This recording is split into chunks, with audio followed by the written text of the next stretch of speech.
Gaza versus Israel. The Long Road to War. Part 1. The Birth of Israel and the Roots of the Palestinian Question, 1800s to 1948. Prologue. The Land. Everyone wanted. The land known today as Israel and the Palestinian territories has always been more than a stretch of desert and stone. It is sacred ground, revered by Jews, Muslims, and Christians alike. For centuries, empires rose and fell over it: the Romans, Byzantines, Ottomans, and the British. But beneath the holy sites and olive groves lay a deeper story, one of belonging, identity, and survival. By the late 19th century, the seeds of today's conflict had already been planted. Two peoples, Jews and Arabs, both laid claim to the same small piece of land between the Jordan River and the Mediterranean Sea. Each believed history and faith gave them the right to call it home.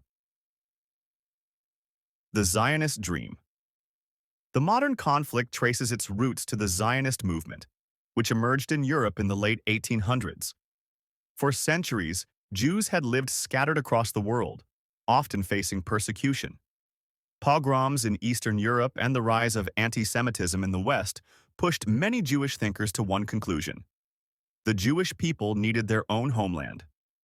In 1896, a Viennese journalist named Theodor Herzl published Der Judenstaat, the Jewish state, calling for the establishment of a Jewish homeland, preferably in Palestine, the ancient biblical land of Israel.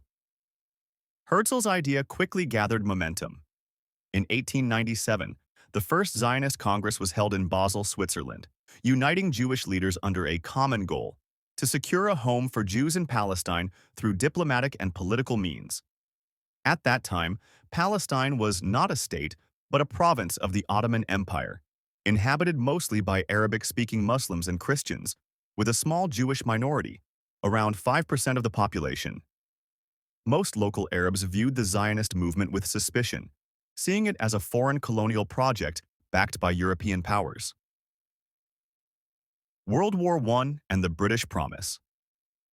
Everything changed during World War I, 1914 to 1918. The Ottoman Empire sided with Germany and lost, and Britain took control of much of the Middle East, including Palestine.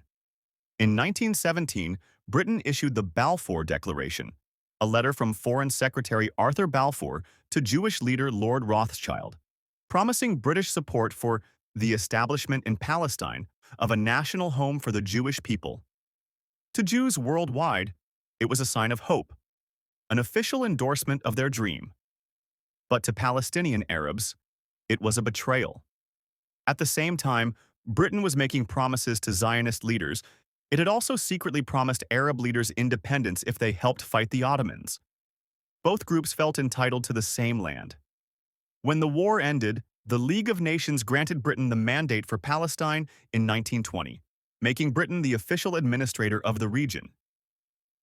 Jewish immigration began to increase dramatically, and new Jewish settlements sprouted on lands purchased by Zionist organizations.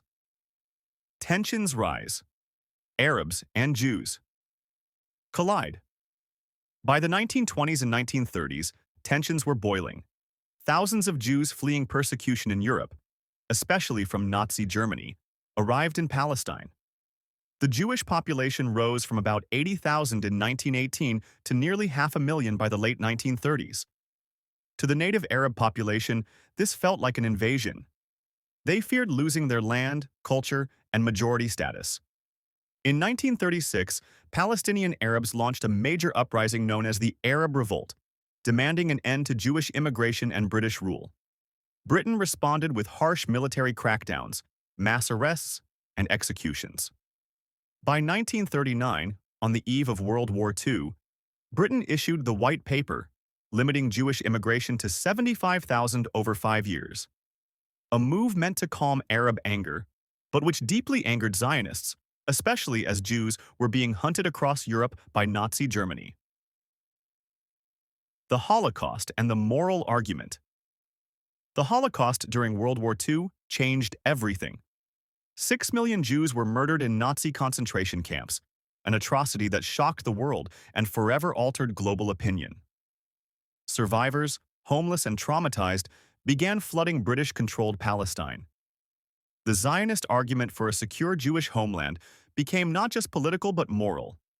The world now agreed that Jews needed a safe refuge of their own. However, the Arabs of Palestine remained opposed. They saw the Holocaust as a European crime that Palestinians were being forced to pay for. Violence erupted between Jewish underground groups and British forces. Groups like Irgun and Leahy, Stern Gang, began attacking British installations, demanding that Britain allow more Jewish immigration. British soldiers were ambushed. Infrastructure was bombed. Palestine was slipping into chaos. The United Nations steps in. By 1947, Britain, exhausted from the war and unable to control the violence, turned the problem over to the newly formed United Nations. The UN proposed partitioning Palestine into two states, one Jewish, one Arab, with Jerusalem placed under international control. The UN Partition Plan, Resolution 181, allocated 55% of the land to the Jewish state and 45% to the Arab state. Although Jews made up only one-third of the population at the time, the Zionist leadership accepted the plan, seeing it as the first legal recognition of Jewish statehood in 2,000 years. The Arab leaders rejected it outright, arguing that it was unfair to give more than half the land to a minority group. To them, it was colonial theft disguised as diplomacy. 1948, the birth of Israel, and the First War. On May 14, 1948, as the British mandate officially ended, David Ben-Gurion, head of the Jewish Agency, declared the establishment of the State of Israel. That same night, the United States and the Soviet Union both recognized the new nation. Within hours, 5 Arab armies, Egypt, Syria, Jordan, Lebanon, and Iraq, invaded, declaring war on the newborn state. The 1948 Arab-Israeli War had begun. To the Jews, it was a war of independence, a fight for survival. To the Palestinians, it became known as the Nakba, the catastrophe.